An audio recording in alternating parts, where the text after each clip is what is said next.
prego professore di continuare di concludere la sua relazione. Ecco, siamo alle ultime battute, torniamo indietro un attimo perché altrimenti si perde il filo.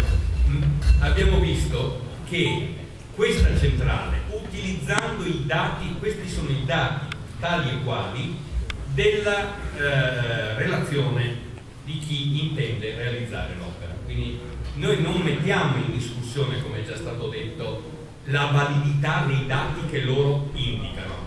Potremmo farlo una volta che abbiamo eventualmente un progetto più dettagliato, oppure se abbiamo qualcosa che funziona.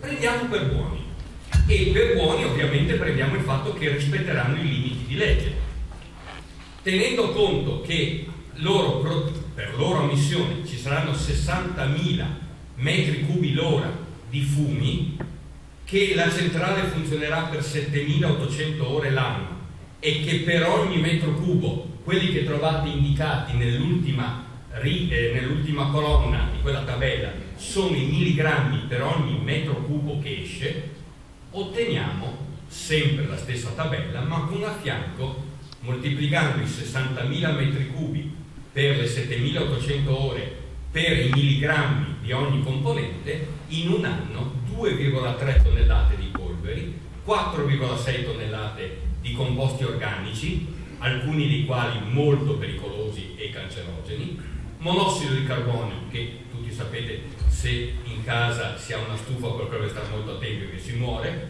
ma comunque anche senza far morire fa male, soprattutto anziani, bambini. Ossidi d'azoto, perché vi spiegavo prima, 80 tonnellate l'anno, 13 tonnellate e mezza di anidride solforosa, che è molto pericolosa per la vegetazione. Quindi per esempio se ci sono degli agricoltori, se c'è, non so, prodotti importanti come il radicchio rosso, quando si depositano queste sostanze, certo il danno è notevole. Acido cloridrico, ma l'acido cloridrico in presenza di lignina è in grado di dare origine alla diossina.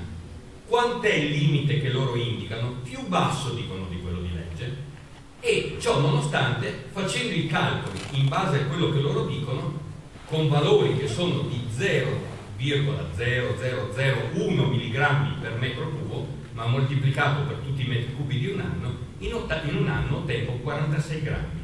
La diossina rimane attiva per una ventina d'anni, quindi se moltiplico per 20 anni voi capite che io ottengo qualcosa come nell'ordine, dunque per 10, quasi un chilo. Beh, è una enormità, perché guardate come qui non riportano gli idrocarburi policiclici aromatici perché li mettono all'interno dei copi, ma abbiamo visto prima in un'altra centrale analoga che sono chili di idrocarburi policiclici aromatici, tra cui composti come il benzopirene, che è notoriamente cancerogeno. Quindi noi abbiamo un'esposizione nel pieno rispetto della legge e nel pieno rispetto dei loro dati, cioè noi non alteriamo i dati, che è significativamente pericolosa per la popolazione che vive in che raggio? Beh, dipende dalla ricaduta dal camino e dai venti prevalenti. Per cui può succedere che forse magari sono comuni anche non vicinissimi che, se il vento prevalente va in quella direzione, ne hanno i danni maggiori. E soprattutto per le diossine, quei comuni dove le coltivazioni possono accumulare la diossina, che diventerà magari, se o mais, latte di mucche, e poi mangiando il latte o il formaggio o la carne avrò le conseguenze. Ma c'è un altro problema. Chi di voi non ha mai visto cosa succede quando si brucia della paglia o del legno? Una gran parte significativa di quello che brucia diventa cenere e una gran parte diventa polvere che va nell'aria. Ora, quelle polveri sono quelle che vanno nel camino, ma per evitare che ci siano troppe polveri vi sono dei sistemi di trattenimento. Ricordatevi però che i filtri per le polveri non trattengono le polveri più sottili, che sono le più pericolose. E siccome le polveri sono pericolose in numero e non in peso, anche se io trattengo il 90% in peso, ma non ho trattenuto le più piccole, come numero di particelle sono molte di più le più piccole che non quelle più grandi che in peso fanno magari il 90%.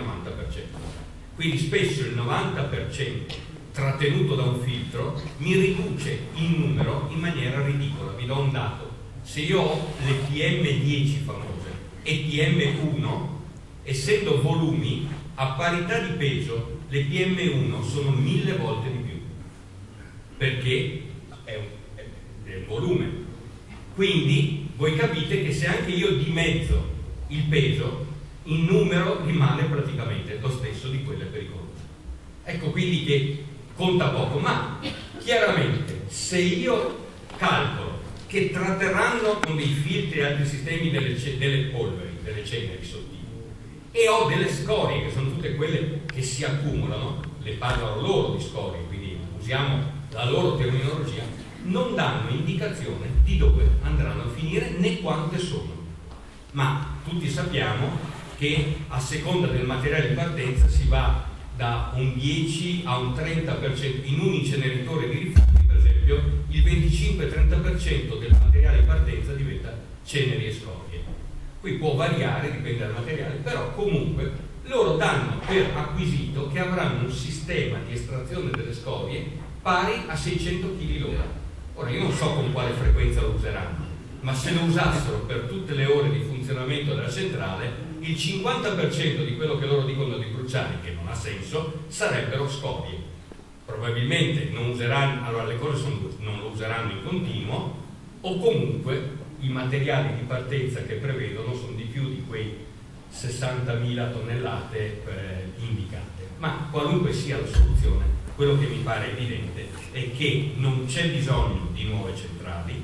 Queste centrali a biomasse hanno un'efficienza molto bassa, producono inquinamento notevole in termini di peggioramento della qualità dell'aria, in termini di peggioramento del territorio, in termini di rifiuti che non sappiamo dove mettere. E ricordiamoci che tutta quest'area, perché tutto il Veneto, abbiamo difficoltà a rispettare i limiti imposti dall'Unione Europea per quanto riguarda la qualità dell'aria per le polveri sottili.